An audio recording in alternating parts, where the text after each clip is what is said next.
What is happening, everybody? Welcome back to another Pro Walleye Circuit podcast, head-to-head podcast, whatever you want to call it. We're in episode 7, which is hard to believe. Episode 7. It doesn't feel like we've done 7 of them this year, but we got the Lakich Lover. I mean, who else has a cool name like that? The Lakich Lover is a bait color called the Lakich Lover. Yeah. Isaac Lakich in the house. Thanks for joining me, buddy. Yeah, thanks for having me, Kyle. This one's been a while in the making. I'm glad we got some time to sit down. I'm excited to sit down and BS, man. You've been all over the radar in the walleye world the last 5 years. So yeah, it's been a wild ride for the career that I've had. It's been some ups, some downs, some zigs, some zags. We were just talking. How old are you? I'll be 31 this year. 31. We were just talking about the first year of head-to-head in 2020. Yep. That you were 24 years old. 24 years old. I remember you being young, but damn. Yeah.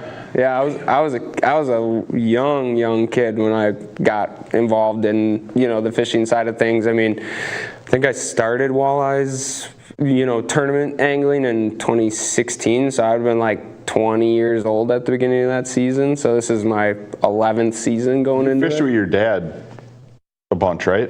Growing up. Like we never did tournaments. So I shouldn't say that.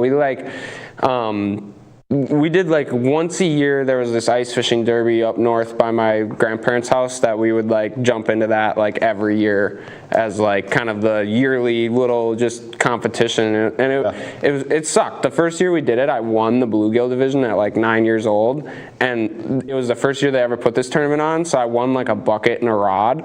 And then the next year they were giving away like full size like otter flip over shacks, and I could never win it. And you can't win it. Like, isn't that the way it works? It's just whatever. But yeah, no, I've been competing in the fishing industry for a long time now. It's crazy. When you start at 16. Yeah.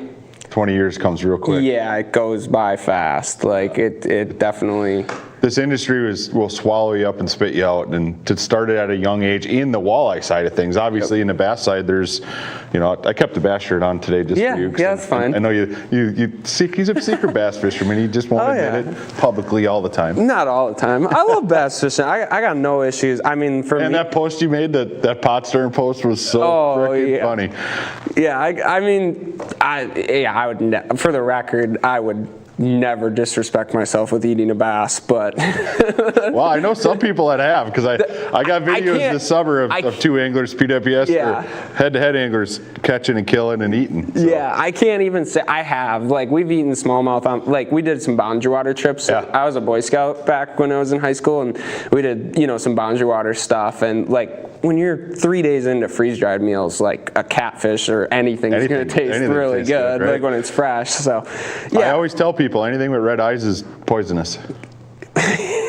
So it's your risk. You're right. It's your risk. Right. Consume at your own risk. Why eat a bass when you got all these tasty walleyes that are so easy to catch? I'm not going to disagree. A good walleye. It's hard to beat a 16 to 18 inch walleye. Man, you're not wrong. It just is. We got some typical listeners on here. What's going on, Dylan?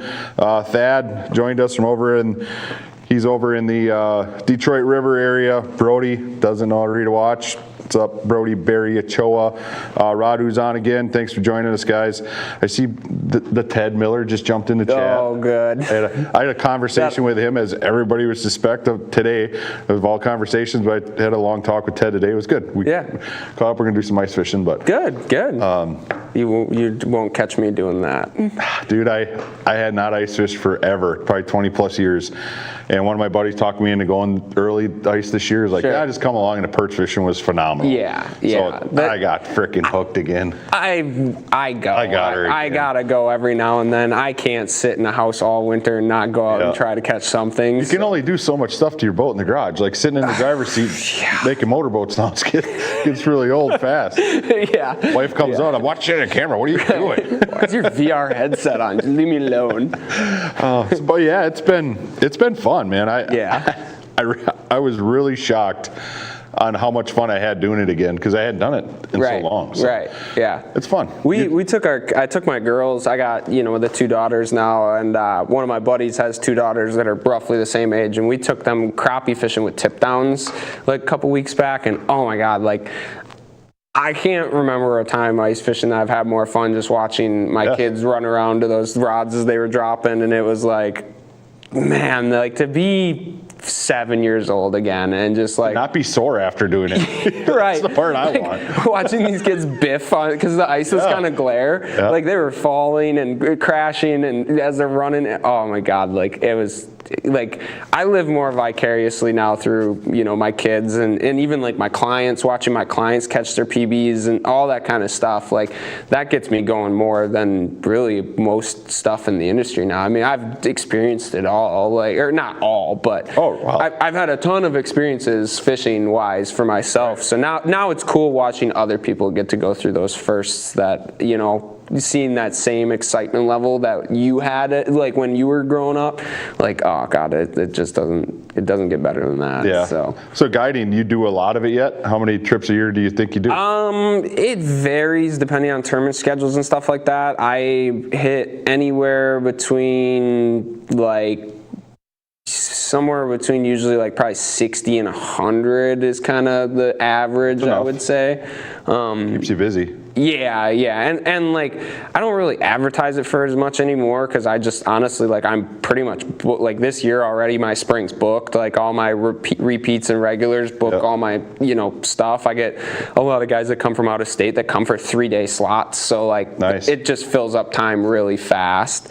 And then I, you know, last year and this year I'm taking on a, you know, hefty tournament schedule again, so it's going to be, you know, time's at a premium, that's for sure. And I still got to try to find time to, you know, make time for the kids. And then you go out west hunting.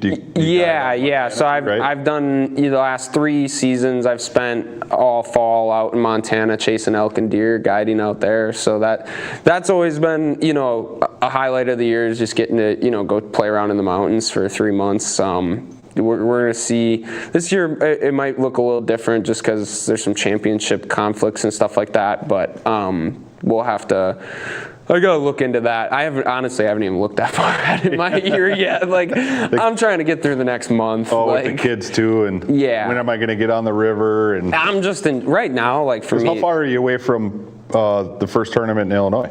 Month. Yeah, like about a month quick. Month and a week or so. So yeah, 40 something days, give or take. So yeah, it's everything's coming fast, like way faster than you think. It's, you know, man, the weather forecast here in Wisconsin, I mean, for the last month it's been in the negatives, and now we're gonna, you know, hit 50 this weekend. Like those rivers are going to be popping way faster than people think. Like, yeah, I talked to a gentleman that lives on the western part of the state, and he said he thinks he can get on the river with a smaller boat tomorrow. Yeah, I bet you could. The Dells is always like one of the first places to open for a boat, and that's probably going to open by Sunday for sure. Like you just, I mean, the sun on a river, like people, it doesn't even have to be warm. Like if you just get a sunny day heating up Wisconsin like river water that's brown and then current moving it, like it's gonna chew that ice apart in no time. Well, like just about every place is Swiss cheese right now. Yeah, because there's so many people out ice fishing. Ted said that up by O'Connell, everywhere you go is just so the split second that this warm weather hits, you get a wind blowing even on a big lake. Like you're gonna have water moving across the top. It's gonna start running in those holes are gonna get bigger. Those holes are gonna then crack to the other Winnebago, holes. it's the end of ice fishing season is here because sturgeon spearing's here, so it's this weekend. Or when's it open? Tomorrow? No, Saturday. Yeah, I think they can cut in tomorrow at like noon or something like that. I don't know exactly. Braxton says Pool 4 dams are open. Yep, there you go. Mississippi's gonna open up. Like I saw Sweary was sliding a boat across the ice to get into Pool 2. I don't know when he did that, but I saw that video. Yeah, like unhooking the trailer and like pushing he rolled the boat. The trailer down that. Yeah, like he like put the trailer on the ice down the shoreline to get to where like there's a wing dam that I know exactly what he did. He went to where the wing dam was so that he could put because the wing dam was keeping the water open. Sure. So he got down to there and then just pushed his boat right off the trailer. Like anything to get in. Oh yeah. Anything to get that fishing in. Anything to avoid ice fishing. I love it. Kudos to those guys. I wish I could go down south and do some bass fishing during the winter more than I do already. We're going down to Gunnersville here shortly, but sure. it's hard living up here at times, man. And then once summer once everything's opened up and we're fishing these body waters we have around here, it's the reason why I stay. Yeah, like, I mean, I tell people all the time, like, I mean, living in Wisconsin, I mean, you are in the center of, like, freshwater fishing mecca. Yep. Like, you're 12 hours, you can be just about anywhere. Like, everywhere. You can, in a day trip in the truck and the boat, like, you can be on some of the absolute best, fisheries in the country for everything. For anything freshwater, like, which is awesome. Chip Goy says that musky cheeks taste the best. Yeah. It's another one with red eyes, man. That's your risk. Or may not have eaten a muskie as a kid once or twice. They're so hard to curl up into the live well. I mean, you got to cut their head off to get them in there. Yeah, I don't even think we did that. I'm pretty sure we threw that one on the floor of the boat. But oh yeah, that's always fun. That was back with Grandpa, and Grandpa was a meat monger. Yeah. For lack of better words. If you caught it. Growing up, if we caught fish, like, we ate it. Like, I mean, Wisconsin River. Like, so my grandparents lived in Minocqua, like, north central Wisconsin, and I mean, it was, if it was legal to keep, it got capped. For some reason, I thought you were Wisconsin River Dells area guy. No, Willow Flowage was the stomping grounds as a kid. We spent a lot of time on the Willow. My dad and Grandpa always liked going up to Canada back before I was born, and the Willow was like kind of the place in Wisconsin that kind of reminded them of northern Canada. So we spent a ton of time out there as a kid. So we got into guiding, talked a little bit about that. I mean, we got to talk about the NWT win last year. Yeah. I mean, you kind of did some stupid stuff to win it, but it was worth it in the end, right? Yeah, I mean, risk versus reward, right? Like,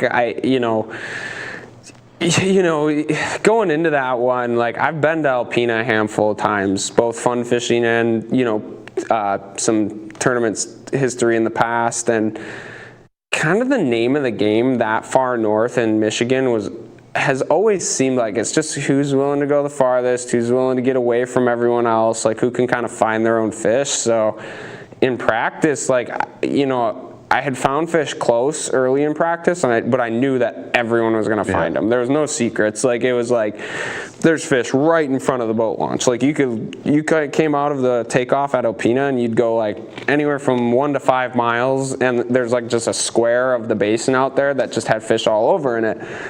But like the first day of practice I was there, like, I pulled a really nice bag out of there. I had, 30 pounds, which is like a tournament winning bag at Alpena. But through practice, like, as I was checking it later and later, it's like it went from 30 to 27 to then, like, the final day I checked it, I had like 22, and I'm like, that's just not going to cut it. And I had fish so far away, like 100 miles away, that I knew were going good. 100 miles on the Great Lakes is nothing to shake a stick at, man. And like, the thing with that is that wasn't 100 miles down a shoreline. That was 100 miles with like 40 of it was across Huron. Like they call it the North Channel, right? So like, from basically, I went from lower Michigan to upper Michigan, in basically ran from Alpena to the Sault Ste. Marie, and it's like, like nothing but freighters out there. Oh yeah, nothing. I mean, there was both days. I mean, on the way there and the way back, I mean, there was 30 minutes of time frame where you're just like, I mean, shoreline's not there, like, or almost not there. You know what I mean? All you're seeing is this just sliver on the horizon, and you're just thinking, the whole time you're like, good Lord, please let me get across at least closer to shore where I could maybe make it in on a trolling motor, because if I break down 20 miles offshore, I don't have a kicker. Like, I'm running the tiller, so I got a trolling motor. I mean, you're going to be making a call to Coast Guard, and you're just not going to be on your phone. It's going to be on your CB, and hopefully you hit a ship that can talk to another ship. Like, there's a lot of variables going on with stuff like that. And now, do you have to run a CB out there, or is that on the Great Lakes? If you're on the Great Lakes, you have to have a CB on your boat at all times. Every single person, recreational boat or not. Really? Yes. That is required equipment on the Great I've never been checked. Every time I've been checked, they've never asked me for it. No, they won't. They don't. I mean, they're not going to go through your whole boat typically. Well, I shouldn't say that. They're not going to go through your boat until they find the first thing wrong. Right. Once they find something, if they find that if you don't have your throwable out or you don't have the right life jackets, now they're going to go through your whole boat and they're going to ding you for everything they can get you for. But yeah, I'm 99% sure on the Great Lakes you're required to have a CB. I would. At least a marine radio. At least the little handheld. That's what I have. I just have the little handheld one. Like, you should. I mean, they're $100. Yeah. I carry. Compared to the whole scenario, the $100 is well worth the spend. I've been carrying my my Garmin InReach too, because I have one for backcountry hunting in Montana, and the InReach system is basically sat phone, so I can get SOS out from anywhere at any time, no matter what. So I've been throwing that. Like I call it the nuclear football in my boat. Like it's got, my CB radio, my InReach system. It's got flares. It's got all that life-saving stuff where it's like. Yep. Basically, it's if the boat's going down, I'm grabbing my life jacket and I'm grabbing that box. Grab that box, yeah. Because then I can try to at least help myself. Because when stuff goes wrong, I mean, usually you're on your own a little bit. You hate to think about it, but you better. Yeah, and I've had enough scary situations on big water over my career where it just makes sense to have some of that stuff with you. Yeah. When you're doing, the odds of something crazy happen just increase the more you do it. So when you're consistently, I'm always pushing the limits, right? Like I always try to push the echelon of what is physically and mentally and possible, like with fishing. Like that's just how I fish. Like I need to have the safety equipment because I'm notorious for taking risks. Well, as long as they keep working out for you, that's good because it can turn bad super quick. Oh yeah. So you make that 95-100 mile run. When you get there, how much time do you got? I gave myself like 3.5 hours to fish. Like I knew it was basically like I'm pulling up. I knew the fish were winning caliber fish, so it was like the split second you have 5, you leave. Like you don't get to call, you don't get to play swishy swappy, none of that. So like you just get it and go. Like you get your 5 and then you give yourself as much time to get back. Because I was dealing with 2 fuel stops a day, so I was like, because where the fuel was, I had to go and like get fuel on the way there, but I was getting fuel about 40 miles into the 100 miles. So then I had a 60-mile leg and then another 60-mile leg to get back to fuel. Back to fuel, yep. So like, yeah, it was like I was trying to give myself as much time on the tail end of the day as possible to just like, you just, no one else was going there like other than me. Jake Lapine was actually there on day 1, but on day 2, I was the only guy that went that direction. Like everyone else stayed close because the weather was nasty, and I was like, screw it. Like I've shot to win. Like I have to try. The morning, like I knew I could get there in the morning. It was just whether or not I'd get home. So yeah, I was like, on day 1, I gave myself I think 3.5 hours to get home.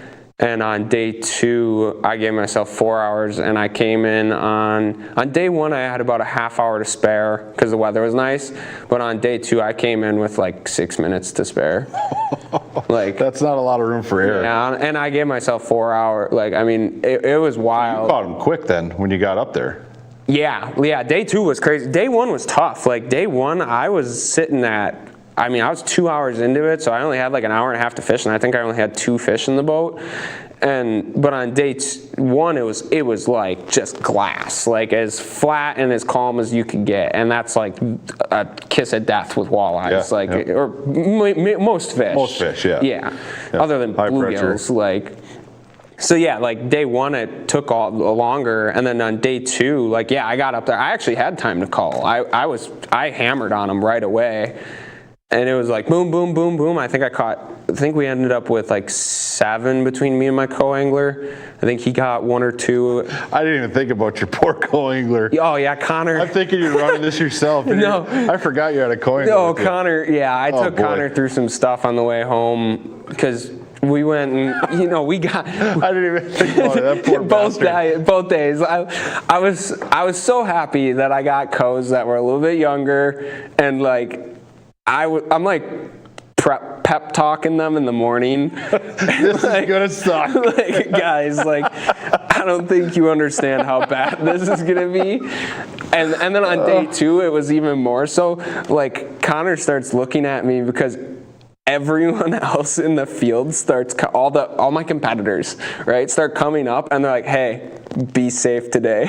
And that's just spinning like everyone. Yeah. Like, I mean, like 40 guys in the morning as I'm like idling around through boats are like, yeah, be safe today, kid. Like, I'm just like, oh man, am I really this crazy? Like, am I about to do this? Would you have made the trip if you had one of the older guys or a bigger older guy? I don't know. That just adds more risk to it. We're talking about risk, and I didn't even think about the co-angler. Hurting someone. I mean, I'm pretty sure I made Connor shit his pants, because I mean, to do something to put yourself at risk, right? Is one thing, because you're doing it yourself, but man. Putting another person at it definitely adds an aspect to the whole NWT side of things, for sure. I mean, on the way in, Connor and I, like, we're coming back, and I was like, dude, it's nasty. I got to get up shallow, and I had snapped my 2D transducer off in the morning, so I didn't have any depth range, so I was just running color line, like, visually dodging boulders, like, as I'm like zigzagging and running the map that, you know, is not accurate on a Great Lake. Like, so I'm looking at the map, I'm like, oh, it says I'm in 2 feet, and I'm like, I don't know what this is, but we're gonna just kind of close my eyes and pray. Trim up and think light. Well, and so I had, in practice, I mapped out this shortcut. So I had a shortcut that I was taking, and it was saving me like 4 miles or 3 miles. And it doesn't sound like a lot, but in the way that everything was working, like, it was really important to be able to run that. That's 3 gallons of gas. Yeah, like, it was like really important to be able to make this inside cut. And luckily it was all sand, but like on flat calm water it was about 18 inches of water. And I came back on day 2 on the way home, and it's 2 footers over the top of this shoal, and it's like 400 yards long. So I dropped the trim tabs as hard as I could, and I trimmed up as high as I could, and I just pinned it. And I'm like coming across it, and like I'm like freaking out because it's just white, like the water's white, and then in between the white, like you couldn't even tell there was water over the sand. Sure, like, because it's all stirred up. It was literally like maybe 4 inches of water. And like we come across that thing, and we get into the deeper water again, and I was screaming so loud, like just. That poor freaking Connor. He got on stage and called me mentally unstable in front of everyone, and I was What's this kid's name? Connor what? Connor Fox. Connor Fox, you are. Yeah. You are my hero. Yeah. I think I would have got out. Oh my God. Let me out. Yeah. I couldn't. I've put co-anglers and camera guys. Yeah, camera guys. I think you caused at least 1 knee surgery. Oh yeah. That season. Travis ain't the same after that. Yeah. What was the official was all beat up. Travis was beat up. Oh yeah. Or the camera guy was beat up. Yeah, yeeted both of them out of their seats. I hit a sandbar on the Wisconsin. Yeah, I've had. Yeah. I remember Travis getting back. He's like, "Holy man!" Yeah, that was bad. It's been. Yeah. There's some stories that I shouldn't be telling. Save them for when you're younger or when you're older. Yeah, right? the retirement party. We'll let everyone in on the actual truth behind it all. But yeah. So you made it back in with 6 minutes. Yeah, like 6 to 8 minutes. That's cutting it close. Yeah, on a 100. So if you don't take that shortcut, you don't make it. No, I wouldn't. That's what I was like doing the math in my head. Like I'm like looking at the clock. I'm looking at the like run around because I'm like. I can see it from 2 miles away. I can watch the waves crashing on this shoal. I'm like, I have to make a decision now to go out and around this, or I have to just go for it. And I'm just like looking at it, and every time I'm running down this shoreline, if I got outside of like 10, maybe 15 feet of water, it went from 3 footers to 6 footers, like just so much rougher, getting deeper. So I was like, I can't. Like I'm I think Bob Prawl was with you. Yeah, he was. Yeah. Oh, Bob. Yeah, sorry, Bob. That. I apologize. Yeah, Bob came out of his seat and into Travis. Yeah, that was wild, but. Yeah, so like I couldn't even. I had to take the cut. Like I didn't have a choice. Like if I wanted to make it in, like it was at that point. It was like, okay, here's your decision. Like, do you take the safe route and risk not making it in with what I was 90% sure I had the winning fish in my live well. Because on day one, I weighed I had 27 or 28 pounds on my scale, and I weighed 29, and I had over 30 on my scale. So I knew I was like over 30 for sure. Yep. And I was like, you either win right here or you don't. Everybody watching, thanks for joining us. We got Isaac, always entertaining. If you have some questions, you want to talk, try and get some more stories out of Isaac here, feel free to ask in the chat. Just stop. Radu has a question. What changes in the walleye tournament world would Isaac like to see in the future? Oh, I'll make it. I mean, that's a great question. Super simple. I'd love to see the bitching and complaining stop. Yeah. I would love to see people. Me too. Yeah, I'm sure I don't even. Put me in, coach. Yeah, we were having the conversation earlier, but like, it comes with the territory for me. But yeah, as a tournament director, you guys are in the hot seat all the time. Yeah, from a tournament, and I don't want to make this about what happened today, what was announced today, but wow. Yeah. I mean, I had a whole head of hair where I started. And I was around the bass world for a long time, and I thought it was bad, but god damn. Yeah. I got in the walleye world. It's like, here, hold my beer. Yeah, that's my biggest thing with, like, honestly, the fishing industry in general. I'll pick a bone with the whole industry right now. It is an industry problem. It's an industry problem. It's not just to the complaining needs to stop. The telling someone else how they should or shouldn't fish is embarrassing. When I see guys going online and talking about you shouldn't be allowed to fish this way, or you shouldn't be allowed to fish that way, like as long as people aren't blatantly abusing systems, like to the point of ruining them, which becomes an ethical issue. Right. You can, like, there shouldn't be an issue with how someone's fishing. Right. Like, if they're being unethical about what they're doing, I can understand that argument. I'll side with the ethics side of it any day of the week. Like, ethically, we should be making ethical decisions, right? But in terms of, like, the hottest one, live scope versus no live scope, like, yeah, we'll get into that a little bit too. Who cares? Like, I mean, I just don't think that it's worth, the fishing industry is supposed to be united. I don't think people realize how many people outside the industry don't want us fishing. Oh, and if we're not on the same page, I'm fighting that fight, and we're sitting here bickering with each other. We are going to lose. We're going to lose it all. We're going to lose so much. And we saw it in the bass world. I mean, the fight for Door County to try and keep that open on the bass side. I know a lot of guys are going to be like, bass suck, bass suck. It's a rights thing. It is. Yes, we purchased that right to fish there. And some of it's stuff I'm honestly for, protecting the fish. But the fact that nobody shows up to these meetings to fight when it's public knowledge. And then they'll go online. And then they'll go on here and just piss and moan and keyboard warrior. And you're 100% people need right. to start putting their money where their mouth is. They need to, if you've got skin in the game, you got every right to be talking about it. But there's so many people that think their opinions matter. Right. Nobody cares. I think that's why the world is a better place 20 years ago. Is no one voiced their opinion like they do now. Facebook can just go away. Yeah. Social media is the worst thing. Of the world. Like, 100%. It's horrible. Because it gives everybody the power to think that what they say matters, and I'm here to tell you it doesn't. No. If you're not putting in the effort to make something awesome or something cool or something for other people to showcase themselves on or platform, whatever, then shut the F up. Right. Like, honestly. Right. Like, I am so to the point of... Again, I don't want to turn this into this. This will be a Brian and I show one day when we finally just lose our shit. But I wouldn't blame you. Today's about Isaac. Yeah. So all right, let's get back to it. Nick, the BS stuff. Nick Schertz said it really well when him and I were on here. Is be positive in a negative world. And I don't know how many times I heard that echo through my head in the last 3 months since him and I sat here and talked. Is be positive in a negative world.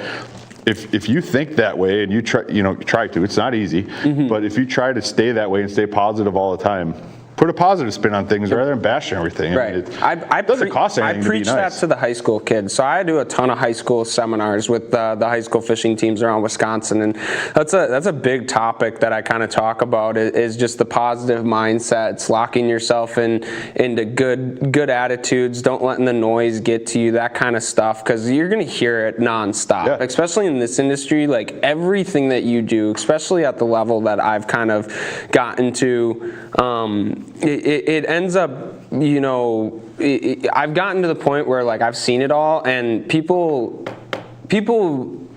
will scrutinize you under a microscope. Oh yeah. If you're not mentally strong to be able to just kind of block the noise out, like you're gonna die in this industry, because it's just it's constant. The more you win, the more people say you're cheating. The more you have unfortunate circumstances where you end up in weird situations with rules and problems like that, people are going to accuse you of stuff. Like, it's just, I don't know. It's every rule set is made for a reason, right? Right. And there's a lot of people that love to live in the gray. Right. The gray area is not over the line. Right. Once you cross that line, you got to be ready for that repercussions of your actions, right? And that's the flip side. I talk about it too with like these young high school kids. I'm like, I talk about same thing with what I was doing with Alpina. It's like risk versus reward. Like, are you willing? How much risk are you willing to take, and then are you willing to pay the repercussions of your own actions? Because some of them are going to suck. Like, you could run up to that in that NWT on the way back. You got the winning fish in the boat. Yeah. And you hit that sandbar, you hit that shoal, and you're stuck there. Yep. Everybody's okay, but you don't win, and you knew you had it won. Right. Guys in Mississippi River deal with it all the time, deciding to lock or not to lock. Yep, getting stuck. I mean, every time there's a tournament on the Mississippi, people get locked out. Yeah. Every time. Yeah, it's interesting. So it's not only dangerous risk, right? Yeah. It's calculated risk. Right. That's what I try to tell these young guys, and that's why I do it for these younger kids. I'm trying to get them more involved. We need more kids fishing, that's for sure. So Rigo, if I mess your name up, I apologize, but he's talking Red Wing, Minnesota, straight braid or fluoro, jigging or leader.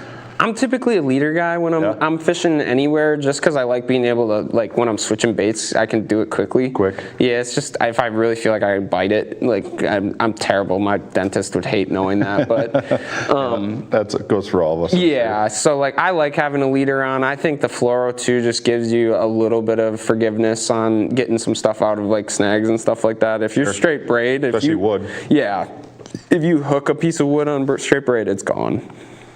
I saw another question here. Brody Barachoa calls them telephone tough guys. Yeah. What's your go-to, Adam asks, what's your go-to size propeller blade for the sack spinner? Whatever the fish want to bite. Yeah? Yeah. I don't even know what sack spinner is. So I basically I'm building my own death jigs, basically. Okay. I build my own in my garage. Do-it molds? Yep, I run a do-it molds tail spinner mold, so I can build tail spinners off them, I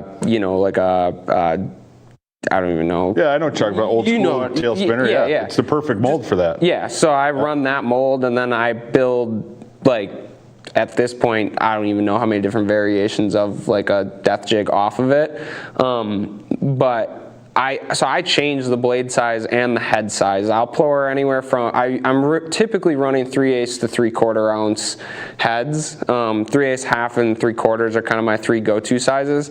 And then I have like 5 to 8 different variations of blades that I can put on them. Very cool. So you're making your own, using all your own blades. Yeah, and awesome. And the reasoning being is, so like what you'll notice, like when you're buying, a stock one from, Walleye Nations or Kalen's or whatever, the biggest thing is, or one of, I'll kind of drop some really juicy stuff here for guys when it comes to working them.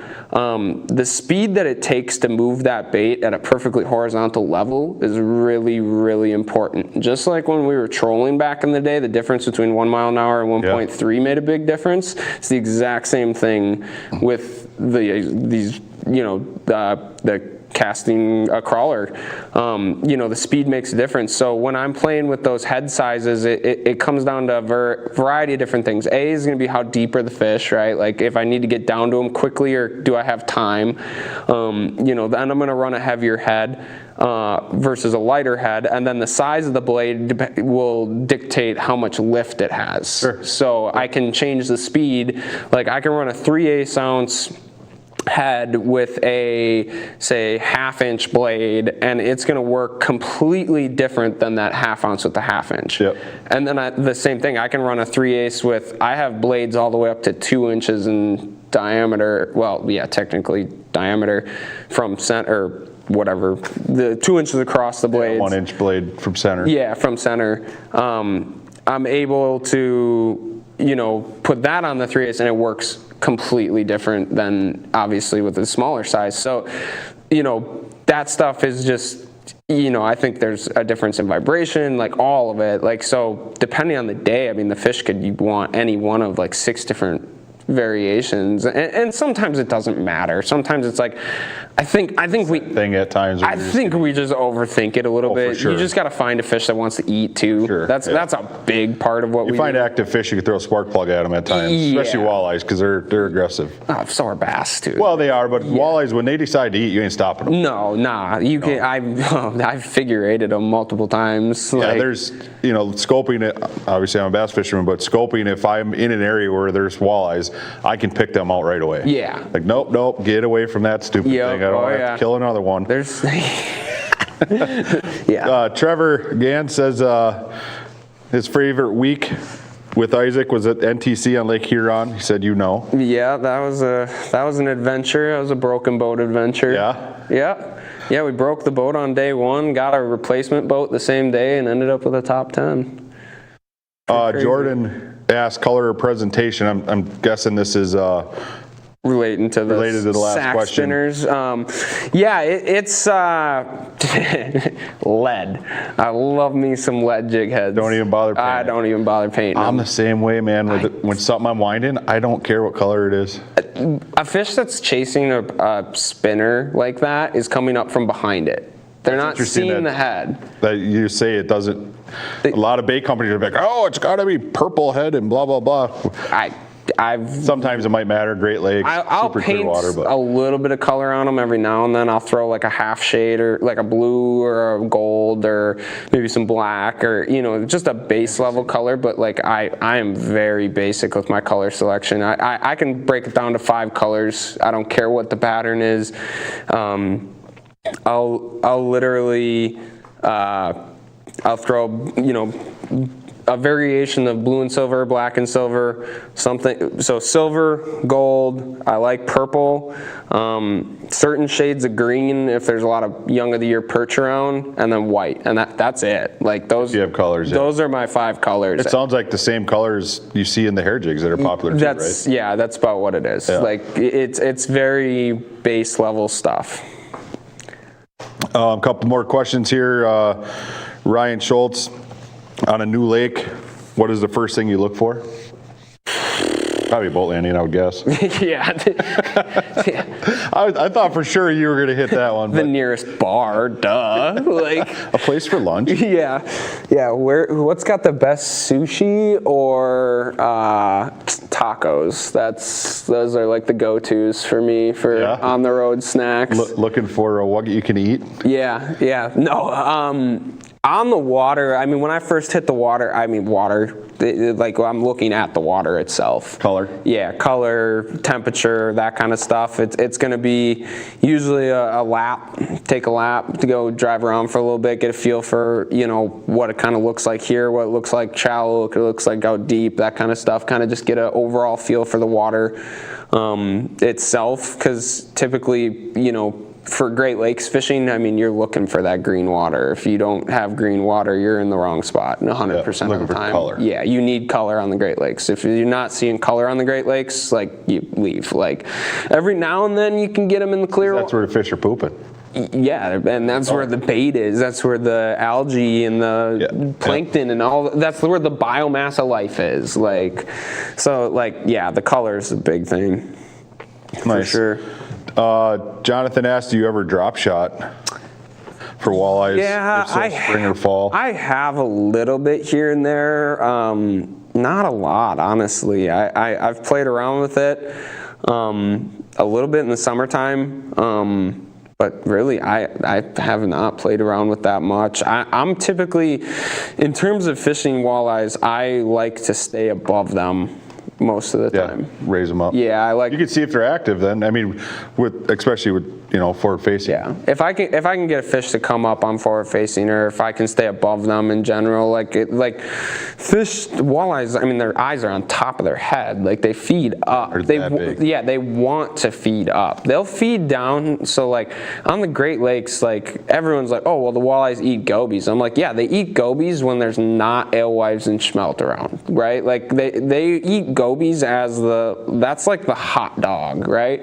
That's not the filet mignon. That's not the thing that they want to be eating. They want to be eating bait that's up above them because it's higher in caloric value. Yep.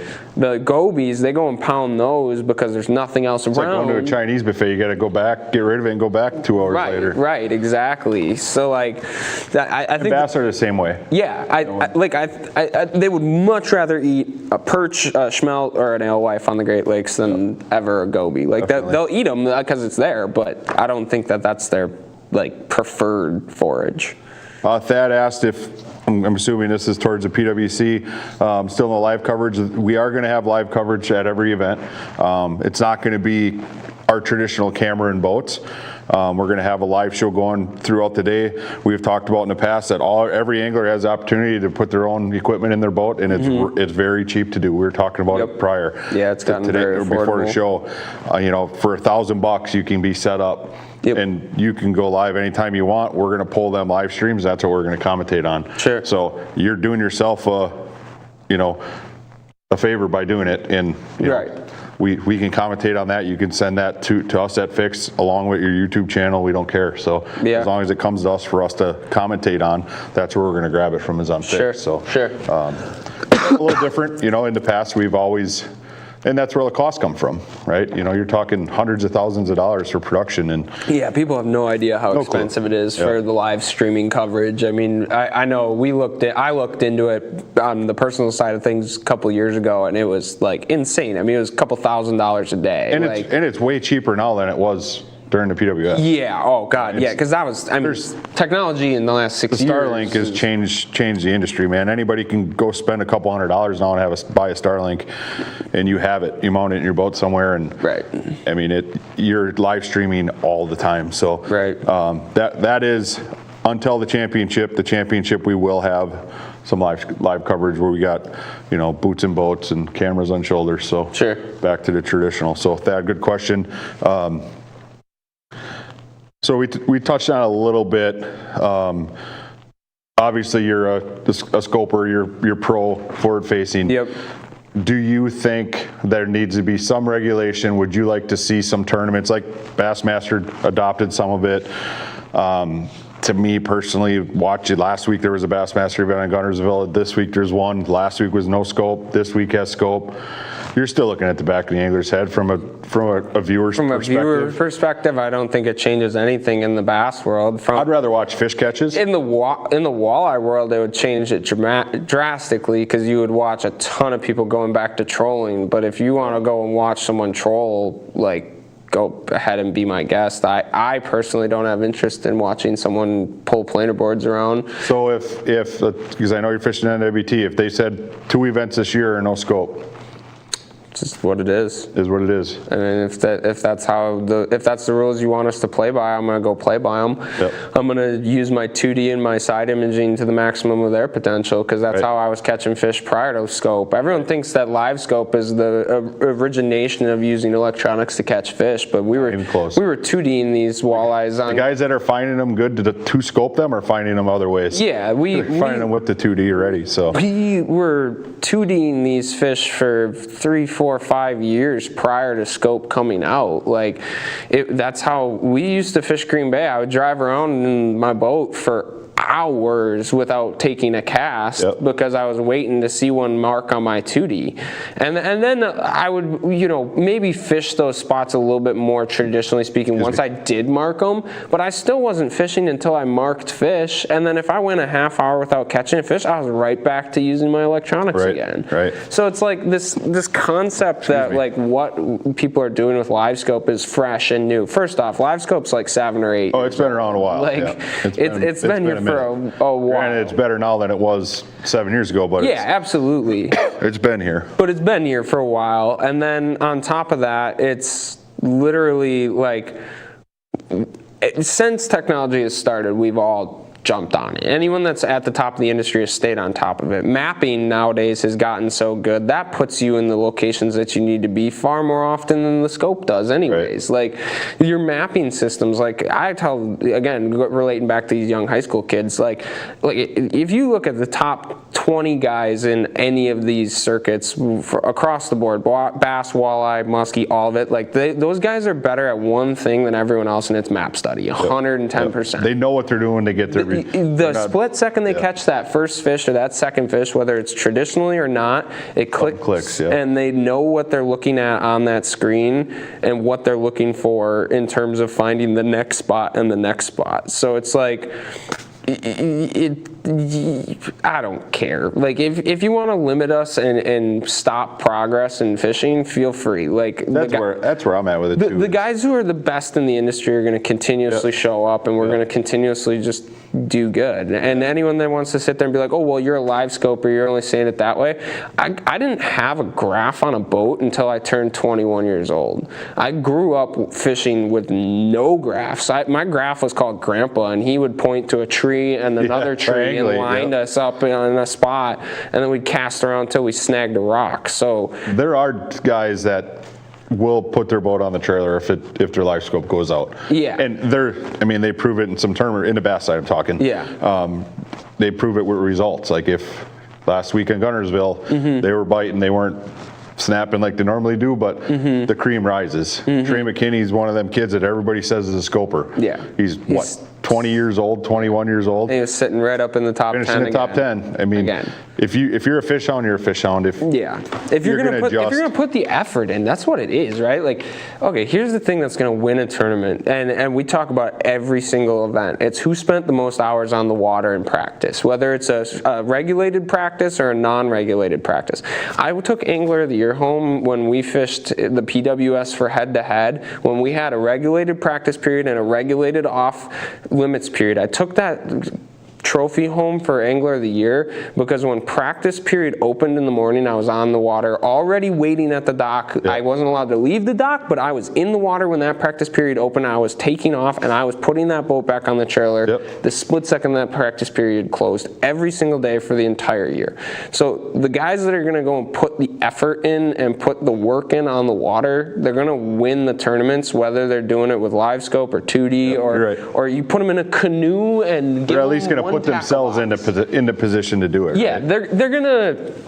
they're gonna be more consistently at the top. Like if you're for anyone that's fishing head to head, NWT, whatever, if you're showing up and you're getting to the boat ramp at 10 o'clock in the morning and my trailer's dry already, I've got 4 hours under my boat. Like that's huge when you do that 3-4 days in a row. I've got 3 extra days of fishing by the end of a practice period than most guys. Like, I mean, Alpena was crazy. Like I was putting like 16 to 18, 19 hours a day in from the time I would leave the Airbnb till I would get back.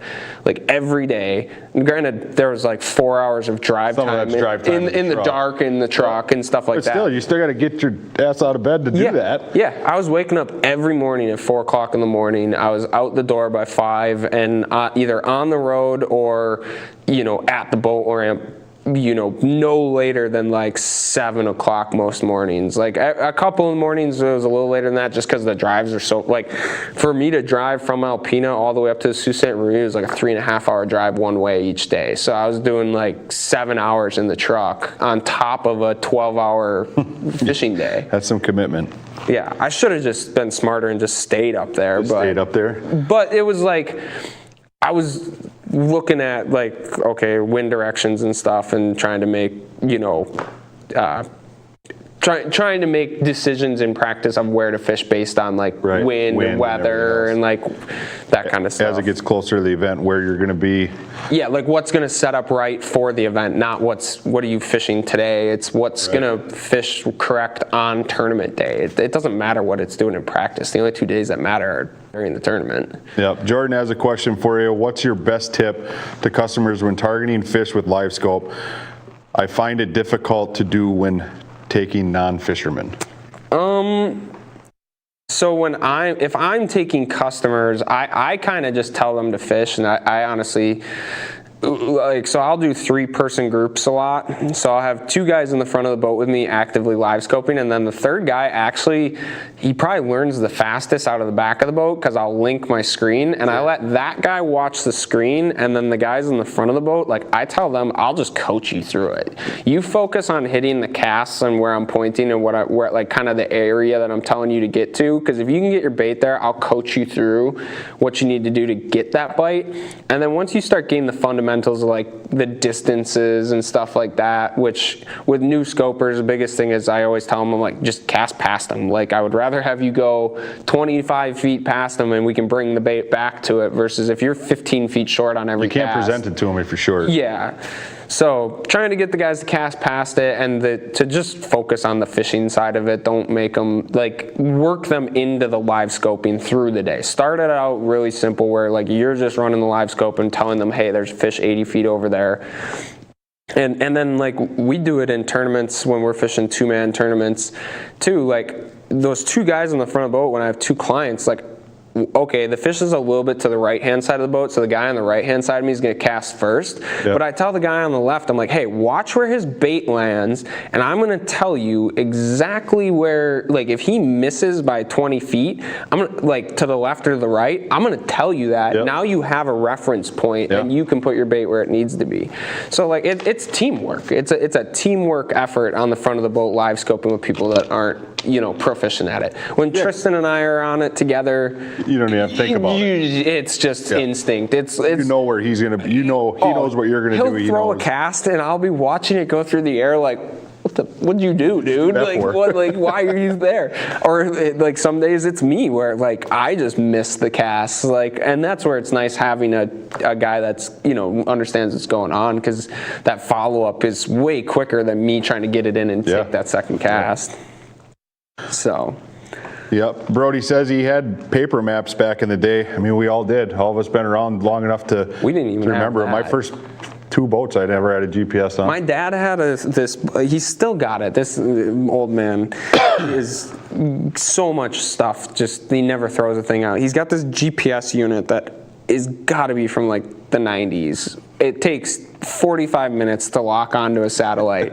And it locks onto 3. Yeah, and there's no map or anything. It's literally a blank screen. Is it a Garmin? I have I have no idea. Probably a Garmin, I would bet. He's on probably watching this right now. He should comment what that thing is. It's crazy. Maybe it's old. It's older than me. I guarantee. Paper map prints out. Yeah, no, pretty much. It's like, no, it drops a waypoint on the unit, but all it does is tell you the coordinates. It'll show you where it is on this like screen, but like it won't. You can't like. Yeah, like you can't like drop a manual waypoint. There's not even a cursor on the screen. Like it's pretty wild. Like, but yeah. What would you say is the #1 contributor to you having success? I mean, you've been in the walleye game as long as I've been around watching it or getting involved in it, and you've always been one of the top competitors. So what do you do? Is it a mental thing? Is it you've already mentioned time on the water, staying up on the electronics? Just mentality.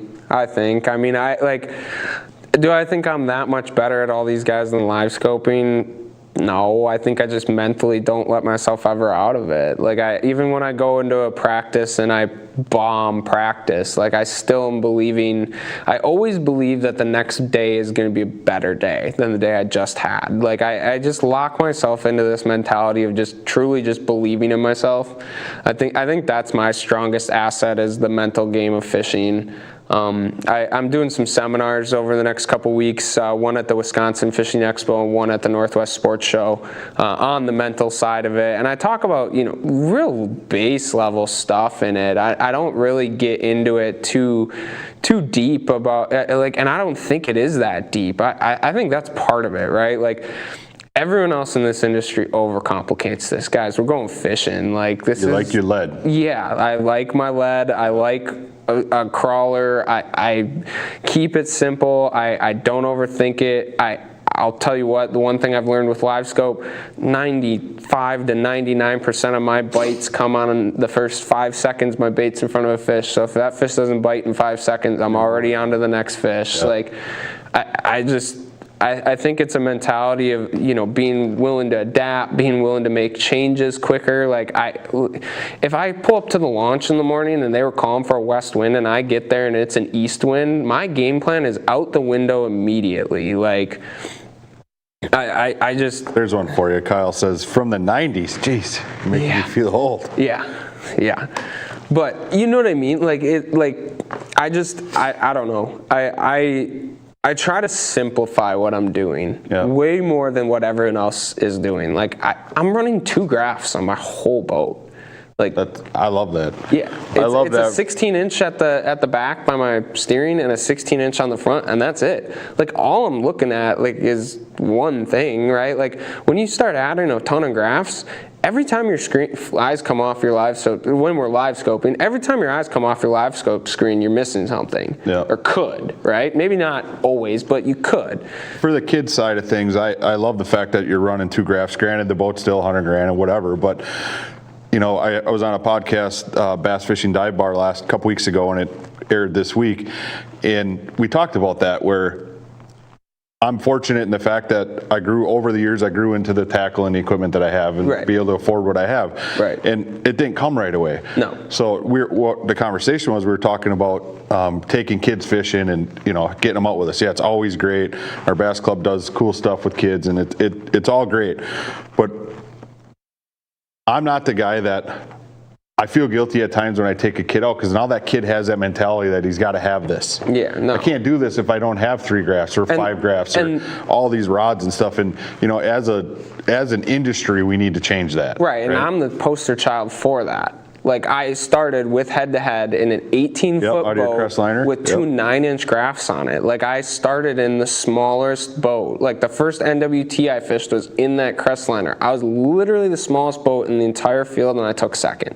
Like, that was on the bay, right? Yeah, in 2020 out of Oconto, the same year that I was fishing head-to-head. Remember that? Yep. Like, I that was like my breakout season for my career, and it gave me 2 things. One, I was cashing checks out of a smaller boat, so I had some down payment money to afford the next boat, right? Like, I worked my way up. I didn't jump into this industry because I had a 21-foot boat. And I think that's, again, it comes back to the mentality thing, right? Like, I jumped into it with a smaller boat, knowing I was at a disadvantage in equipment. I was at a disadvantage in getting places as fast. I didn't have rods that were as nice as everyone else's. Like, I didn't care.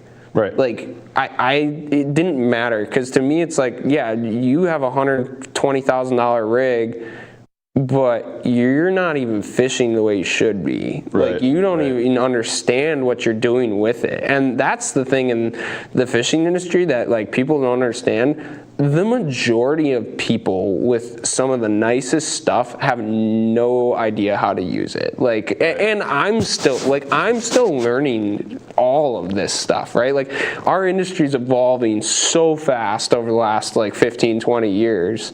Like, you can't keep up. There's always going to be that next kid that's just better at it. Like, so it's like, I don't know. Like, if you're gonna look at if you want to get into tournaments and your justification on it is that I don't have the right boat, you honestly don't have what it takes to compete to begin with. You probably need to look at doing something else. Because even if you get that right boat, your mentality's wrong. You look at the guys in this industry that I would really consider the top level guys: Tom Wynn, Dewey Helm, John Hoyer, Max. They all at the core of it believe they're the best. All of us do. You have to. assholes a little bit. Like, not like totally, but you have to believe you're better than everyone else. Definitely come off that way because you're focused, you're locked in. If you don't believe that you can beat the 100 other guys in that tournament field every single day that you step onto the out under the water, like you're at a disadvantage. You're already at a disadvantage. Yeah, 100%. Like, Thad had a question about the boundaries over for the Detroit River. They are posted on our website, h2hfishing.com. You can head over there and check them out. It is into Lake Erie. It's a southern boundary, so you can come into Lake Erie. I don't know the exact numbers of it, but the coordinates are all on there right from Google. So, and then also to the north going towards St. Clair. That'll be a fun event. That'll be cool. I don't know if I'm gonna make it. I know I'm not gonna make it. I had guide trips booked before you guys even released the schedule. But yeah, it'll be cool to watch. I'm excited to see people tackle the river again, because the last time when we were there towards the end of April, that was a good event. And you couldn't even fish in Canada either. I know, and that was fun. Like, we were like, and that show Nick put on was awesome. God, dude, I wish my fish my fish were all leaving and going to Nick. You guys were on them. You and Max both. Early, we're out early in the week was silly. Like, I mean, it was like I was on, they call it Steel Mill or whatever. I was on that stretch. And it's a cool area too. It's so sweet, and it was like the fish were up shallow, like way shallower. Everyone was vertical jigging 30 feet, and like with scope, we were able to tell that. Like, I started catching them vertically in like 8 feet. And then Max started pitching into shallow water and catching them, and I was like, well, I'll try that. And we were just like drifting as we were pitching, and they just started chomping. So then we just like look live, and you couldn't like target them individually, but you'd be like, oh, there's like 5 of them on this little try to get it a little upriver of it, and pop, whack, like just crushing it. I remember going into the first day, you two were pretty jacked up about the bite you had going. And you also did already know it was kind of fading off. Hoping it would stick. It was like, I don't remember who I was with the first day, but we were in that area, and it's a cool like industry type. Detroit's a really cool It's a cool place, man. I want to go there. The Canadian side is arguably better. Like, if you talk to the locals about like what they would rather fish, like most tournaments get excuse me, most tournaments there in the river get one on the Canadian side. So that'll be cool. I remember they had the boats patrolling the border. You couldn't cross, and you had to wear a mask because we got yelled at that hotel so many times for not wearing a mask. That was an interesting year for the season. Kyle has a long comment here. When you finished second, Rachel and I were fun fishing in the same spot. When you guys arrived, we knew there was fish there, and we tried to figure them out and got schooled watching you and Corey. I remember that tournament, actually. You and Corey were 1 and 2. We're close to each other too, right? So I went up to him on day 1 after weigh-in, and both of us weighed in early on day 1. And I just told him after day 1, I was just like, hey, like you were there, like today I was there, like good job. And like, he was trolling, wasn't he? He was trolling. I was like, if I'm in your way, I told him after day 1, I was like, if I'm in your way, just put your board right past me. Like, I don't care. Like, you're gonna be gone in 30 seconds anyways. So like, if I'm just in some place where you need to troll through, just push. You can push me a little bit, like, because I've always kind of played that way with tournaments. Like, whoever's there on day 1, like, you have full rights to it on day 2, kind of thing. And then we got there on day 2, and it was crazy. Like, it was just a madhouse. There's like, day 1, there was like 4 of us there, and day 2, there was like 25 guys that showed up. And Corey couldn't get his trolling pass because there's so many people in the way. And it was crazy. Corey's arguably the best troller to ever do it. Like, his attention to detail and watching him troll that day was probably one of the coolest trolling clinics I've ever seen. The way he was controlling his crawler harnesses and getting them to come up and down the breaks as he was going through these like rolling, there's like rolling rock piles in there, and he knew where the piles were, and he would increase or decrease his speed according to where his boards were. Not where the boat was, but it was where his boards were.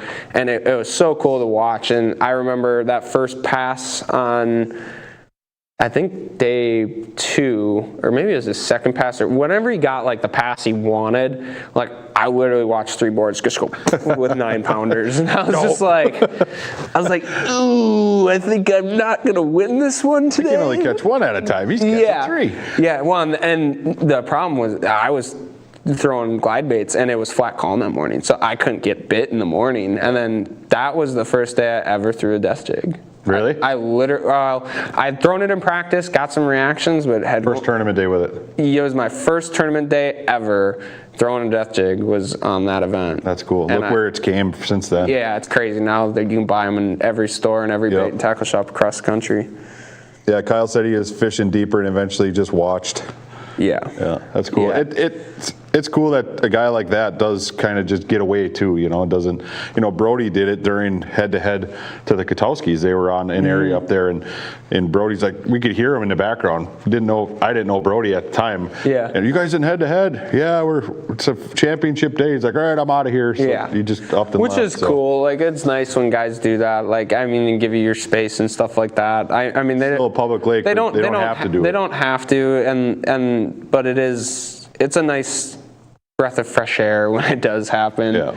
And that's kind of why I've, like, in my career, I like getting away. I like finding that new bite, that stuff that no one's been on, because then you're just not around anyone else. Brian Keller would tell us that too when he was fishing. He would drive as far away from people as he could get. Yep. If he could, he'd try to find them as far as he could on the edge of the boundary. Yeah.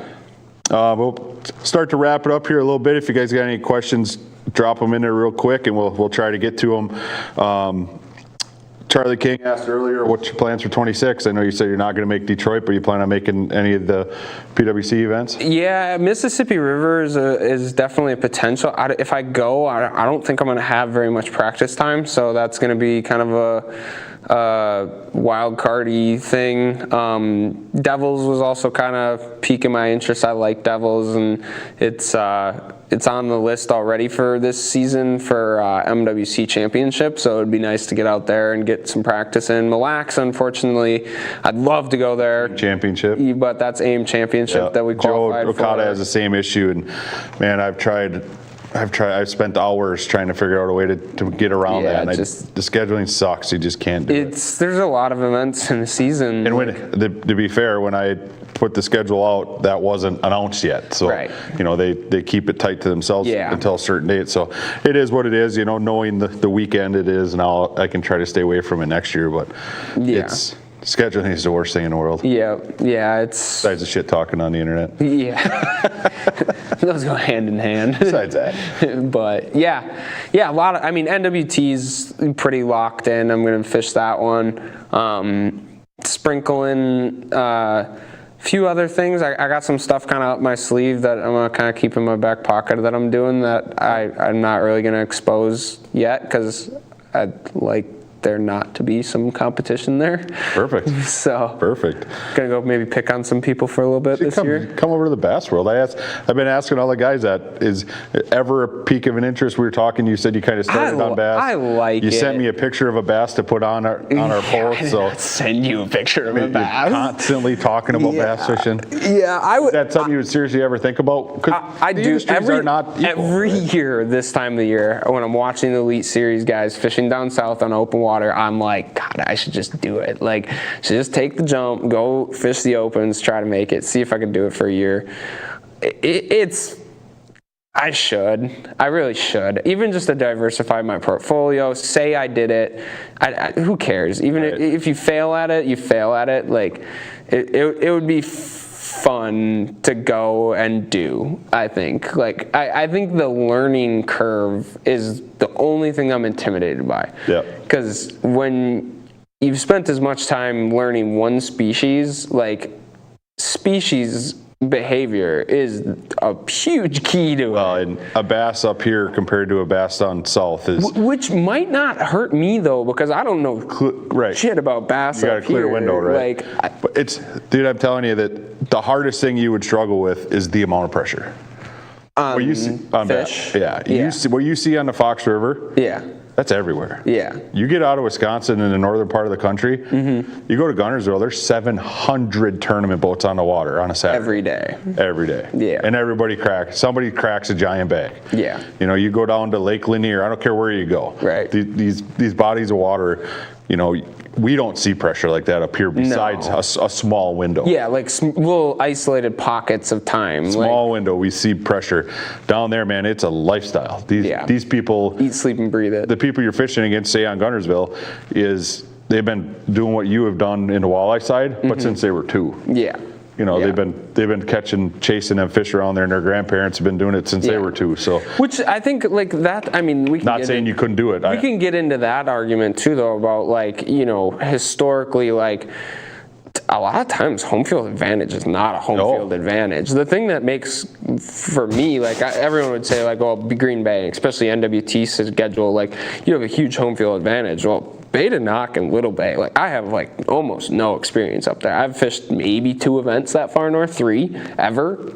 So I think it helps me. Like I think my biggest attribute and one of a good attribute that I have, not the biggest, but a good one is I have amnesia when it comes to fishing. Like I've quit dropping waypoints on stuff because I don't care. Like what they're doing 6 years ago doesn't mean anything to me anymore. Like I might drop 1 waypoint on an area just to be like, okay, like yeah, this zone is where I caught some fish. But like day to day it changes whether the fish are in 2 feet or 20 feet. It changes by the day. Like 3 hours goes by and you're like, where the heck did these fish go? Like they're gone. Like and then you slide this way or that way and there they are. Like so I mean, I don't know. I think the bass thing, like I'm very adaptable, so I think I'd have a shot at maybe doing it, and I have the discipline and the tournament mindset down. Like I understand the game. It's whether or not could I transfer could I make the like switch to the species thing? Could I start identifying patterns in those fish as easily as I do with walleyes? Because a lot of it's instinctual. Yeah, there's tons of opportunity for you to even try. Like if you ever think of it, right? There's tournaments every weekend in Wisconsin where you could, you could jump into something and see, hey, is this something I can even do? Because it's totally different mentally. Well, especially when those fish get up in like super shallow stuff and the weeds and the mats. Like I have no idea. Like you guys are looking for specific stuff in those weeds and mats that are making the difference, and that's stuff that you've learned over a lifetime of fishing. Like I have no clue. Like because you learn quick though. You can pattern that. The one thing different than walleye is you can pattern a bass on just about any lake in the country. Largemouth better than smallmouth, but you can pattern them down to where, if you go to some of the Highland reservoirs, what they do there, they're going to do it at all of them, right? Yeah, for the most part. Yeah, I guess that's how I feel about walleyes. I mean, that's why I feel like have had so much success on the Great Lakes, specifically Alpena and Green Bay. Like to me, it's like just totally copy and paste from here to there. Brody, don't say it. You're a walleye. Don't let them suck you in. That's funny. I'm gonna pop this up. Just look at this and let me know what you think of this, because it truly blows my mind. Not saying you don't deserve it, but 31 years old, Isaac Lakich is an OG. Yeah, maybe in live scope world, that's about it. Like I said, I've been around the walleye side for, call it 6 years, 7 years now, and you've been there from the beginning. You and Max both have been there, and so it's OG's a tough one. Like that's a strong one, right? Yeah, I don't know if it sticks quite yet. Maybe 20 years down the road, if I don't make the transition to bass fishing. Once you change, you ain't going back. Yeah, you ain't going back to them sand carp once you change. Yeah, I don't know. That's the problem. It's like I make a good living doing this. It's hard to walk away. If it ain't broke, don't fix it. Right. Like why, the wheels ain't falling off yet. Like, but the flip side of that then becomes, it's like, okay, well, every year you don't go do it, you're losing a step, because I think that this is becoming, fishing in general is becoming a young man's game. Yeah, like it used to be. I think that's why there's a ton of like controversy or just arguments going on in the industry. It used to be an old man's game. It used to be like especially the walleye fishing. Yeah, definitely but bass, was an older but man's bass game. too. 40 years ago when it started, the only guys doing it like KVD was the first youngster. Yeah, he was 18 when he hit the scene. Right, you know? but like the next closest guy was 40. Yep. Like, and that's how Max and I were when we entered the walleye world. Like, we were the 21, 22-year-olds, and it was all 40-year-old guys and up. You know, a few 30-year-olds and some guys sprinkled in here and there. But like for the most part, like, I think that's what you're seeing right now in fishing is like, especially in the competitive side of it, like to be competitive, like you need the energy, you need the focus, you need the drive, all that. And, you know, that's a game for guys that are 20 to 40 years old. I mean, by the time you know, roll that 45, 50 year mark, like it's just tough to keep up. Like Look at the Elite Series, man. There's guys 18 years old. They're all 18 years old to 20, 18 years old, 25 fishing professionally. Like, it's just so tough to do. You get stuck, right? Like you get stuck in your ways, I think, as you get older. All of us do. Definitely. You create your habits, good or bad, and it's tough to get out of those. Where these young kids, like, man, these high school kids I've been talking to, I mean, I can pick it out of a crowd usually pretty close. It's the kid that is watching me when I'm giving a seminar presentation and his eyes don't leave me. It's like, here's the hungry one right there. Like, that kid's going to be a problem in a couple of years. Like, he's going to start taking my money, and which is fine. I mean, I asked this question to everybody. This is an old Matt Trout's question. If you could fish with one person, dead or alive, who would it be? My grandpa. One more day with my grandpa. One more day? Yeah, one more day. I mean, I got a ton of fishing in with him as a kid, and it was just unfortunate. I mean, he lived a long life. I mean, he lived to 96 years old, so, you know, more power to him. But, I mean, that last 5-6 years, he wasn't getting out in the boat or really going. So, yeah, I'd give anything to have one more day of just smelling a cigar coming from the back of the boat and listening to him grumble and swearing that if he spit on this hook, he was going to get a bigger fish, and just, I would kill for that again. It's hard to... You'll be doing that to your girls one day. Yeah, you're right. You're very right. So, yeah, it'd be nice to get one more trip with Grandpa. That's awesome. Because I mean, it's always cool to hear the family tie. Yeah, he was the one that, like, I mean, my dad got at me into it, obviously. Like, Dad and Grandpa were the two driving forces for me getting into fishing. But, like, when I first really started chasing it as, like getting competitive, it was, you know, Grandpa wanted to hear about it. He was calling after every tournament. He always wanted to hear the stories, and, you know, he was living vicariously, I'm sure, through me a little bit. I'm sure you looked forward to that, making that call. Yeah, too. All the time. I mean, it was always, you know... I mean, that first boat, that Crestliner, technically speaking, that was me, my dad, and my grandpa's. We all went in the third. We split that boat, and then Great Dad and Grandpa were just like, all right, like, it's now yours apparently, because we don't even get to go in it. You just keep taking it every weekend. But like I hijacked it. Yeah, like right away. Like, I mean, like my grandparents, our family is a very tight-knit family. My grandparents are the glue that kept, like, my whole dad's side of the family together. We still do every year, 30, 40 people at Christmas, and we all get along fantastically. I mean, there's really no bad blood whatsoever, which is pretty rare, I think, in today's world. And, they just, that whole side of the family really, I think, just believed in what I was doing. And supported me through it, and still support me, and that's a huge part of finding success in this industry, is having a good support system behind you. Yeah, that will tie right into the last question here, and for you, right, is sponsor call-outs, anybody you'd like to thank to keep you in it. Yeah. Obviously, family's a big part of it, but you know. The family's number one. Nobody can do this without support. No, the family's number one, right? Like, you're not going to be able to do this without the people that are back home caring and that love you and care about you. That's number one always. Number two, the sponsors are always important.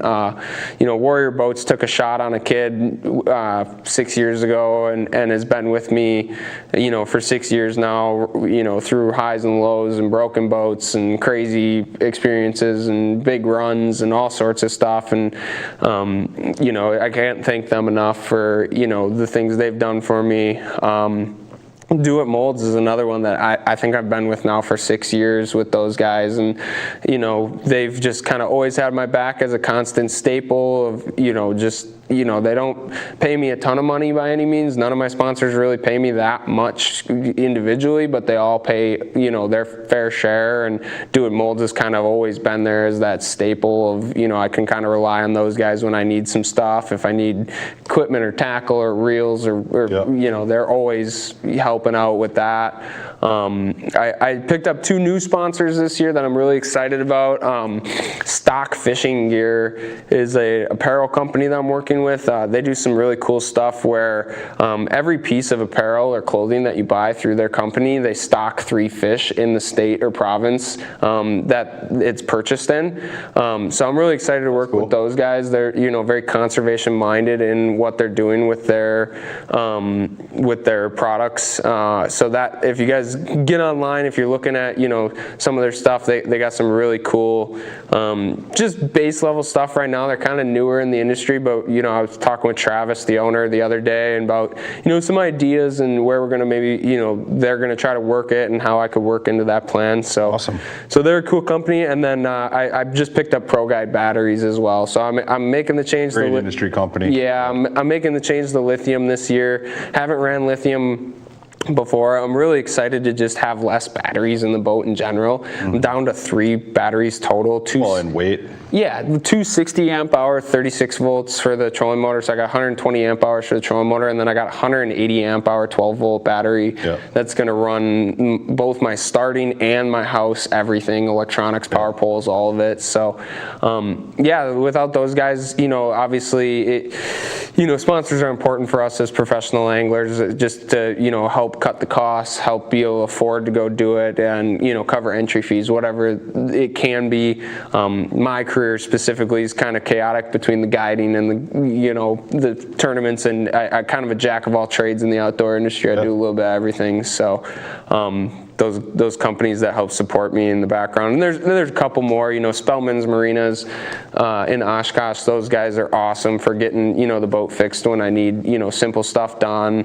Trying to think of who I'm forgetting somebody. I always do. But website. Yeah, IsaacLakichFishing.com is where you guys can find all of my information on guide trips and stuff like that. Isaac Lakich Fishing on both Facebook and Instagram. Try to keep it simple for everyone, just one name for all of it. I'm not switching it up. I thought about making a different guide service name, but that just didn't seem like it made sense. It's my brand. It's your name. Yep. Yeah, it's your brand. That's the only way you can build it. Yeah, it'll be a fun year. I'm excited. I'm looking forward to 2026. This ice finally looks like it's going to disappear, and it looks positive. Yeah, it looks good positive here in the eventually future it'll be forecast. gone, so.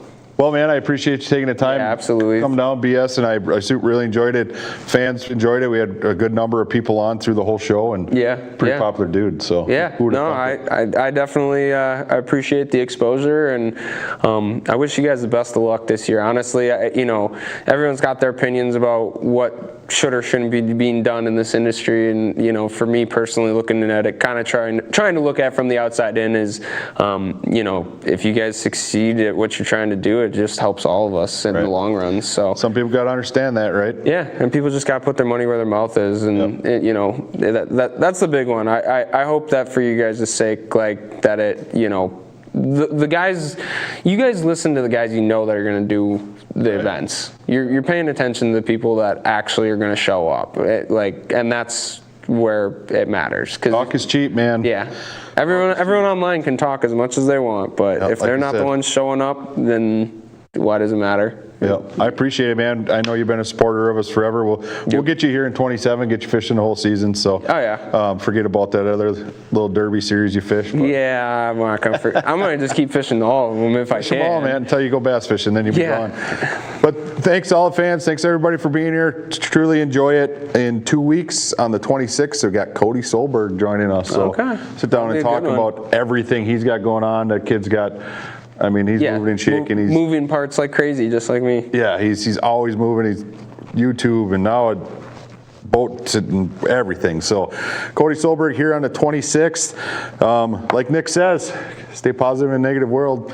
It's something to live by. Like, so I like that. That's a really good. It sticks with me, man. That's a really good So quote. Stay positive in a negative world. Sorry, Nick, stealing that. We're stealing. That's how we're ending every show now. Stay positive in a negative world. Till we see you next time. Thank you.